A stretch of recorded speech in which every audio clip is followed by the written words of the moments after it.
প্রিয় বন্ধুরা, আপনারা লক্ষ্য করে দেখেছেন যে আমরা সবাই কিন্তু কোনো না কোনো কর্ম করি, সেটা ব্যবসা হোক বা চাকরি হোক। আমাদের কর্মক্ষেত্রে বিভিন্ন ধরনের জটিলতায় আমাদের কিন্তু পড়তে হয়, বিভিন্ন ধরনের সমস্যার সম্মুখীন আমাদের হতে হয়। তবে কর্মক্ষেত্রে কিছু বিশেষ নিয়ম নীতি মেনে চললে আমাদের এই জটিলতাগুলো বা আমাদের এই সমস্যাগুলো থেকে আমরা বের হতে পারবো এবং আমাদের এই জটিলতাগুলোতে পড়তে হবে না। তারই ধারাবাহিকতায় যে সকল বিষয়গুলো আপনি মাথায় রেখে চলবেন, যে সকল বিষয়গুলো আপনি মেনে চলবেন, সেই বিষয়গুলো নিয়ে আজকে আপনাদেরকে সাথে আলোচনা করব। প্রথমত, আপনি কর্মক্ষেত্রে যে কাজটি করবেন, কর্মক্ষেত্রে আপনার যে নির্দিষ্ট প্রত্যেকটা প্রতিষ্ঠানে কিন্তু আলাদা আলাদা একটা নির্দিষ্ট নিয়ম নীতিমালা রয়েছে। আপনি সর্বদা চেষ্টা করবেন নীতিমালার মধ্যে থেকে কাজ করার জন্য।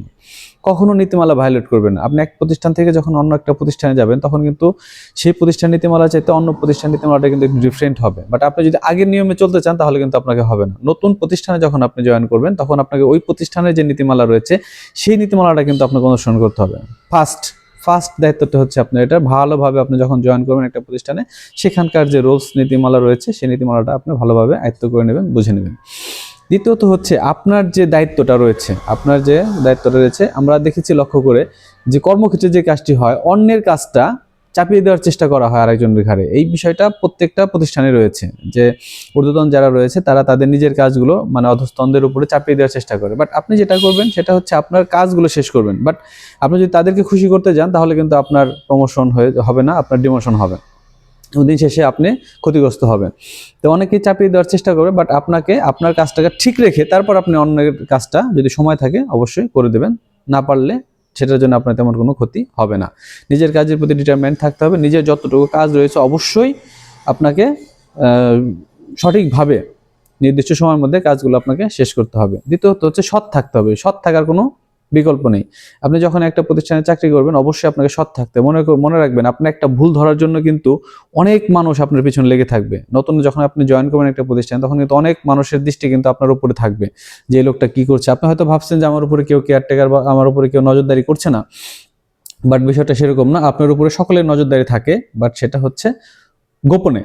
তাই সবসময় সৎ থাকবেন, নিজের মনের দিক থেকে সৎ থাকবেন, দেখবেন আপনার কেউ কোনো ক্ষতি করতে পারবে না। ক্ষতি করলে আপনি অন্য জায়গায় গিয়ে আবার ভালো করতে পারবেন, বাট অসৎ থাকলে কিন্তু আপনি কখনো জীবনে আগাতে পারবেন না। প্রিয় বন্ধুরা, আই রিপিট, সততার কোনো বিকল্প নেই। কর্মক্ষেত্রে সততার কোনো রকম বিকল্প নেই। অবশ্যই আপনারা সৎ থাকবেন। দ্বিতীয়ত হচ্ছে কারো কাজের ব্যাপারে আপনি কোনো কিছু হ্যাম্পার করতে যাবেন না। কে কি করলো, কে অফিসে আসলো, কে গেল, কে কখন আসলো, কি করলো না করলো, এত দায়িত্ব আপনার নেই। আপনি আপনার কাজটা যথাযথ করে করবেন। কারো বিষয় নিয়ে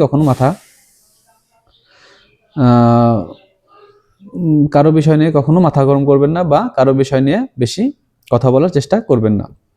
দ্বিতীয়ত হচ্ছে সাধারণত কর্পোরেটের যে বিষয়টি দেখা যায়, সেটা হচ্ছে একজনের কথা আরেকজনের কাছে বলা। এই জায়গা থেকে আপনাদের সম্পূর্ণ একদম সতর্ক থাকতে হবে। কখনো কারো ব্যাপারে কারো কাছে কোনো কথা লাগাবেন না, কারো কথা কারো কাছে বলবেন না। যার কাছে আপনি ভালো কথা বলতে যাবেন, সেই দেখবেন উল্টো আপনার ক্ষতি করে দিচ্ছে, বা আপনার এই বিষয়গুলো যার কথা বলতে গেছেন তার কাছে বলে দিয়ে আপনার সাথে একটা ঝামেলা তৈরি করতে দেবে। এই বিষয়টা আসলে আমাদেরকে খুব গুরুত্ব সহকারে মনে রাখতে হবে। প্রিয় বন্ধুরা, আই রিপিট, কখনোই কারো কথা কারো কাছে বলবেন না। আপনার ক্ষতি হয় হোক, কোনো সমস্যা নাই। কেউ একটা কথা বলছে, শুনছেন, ভুলে যাবেন, ঠিক আছে। আর যত কথা কম বলতে পারবেন তত ভালো।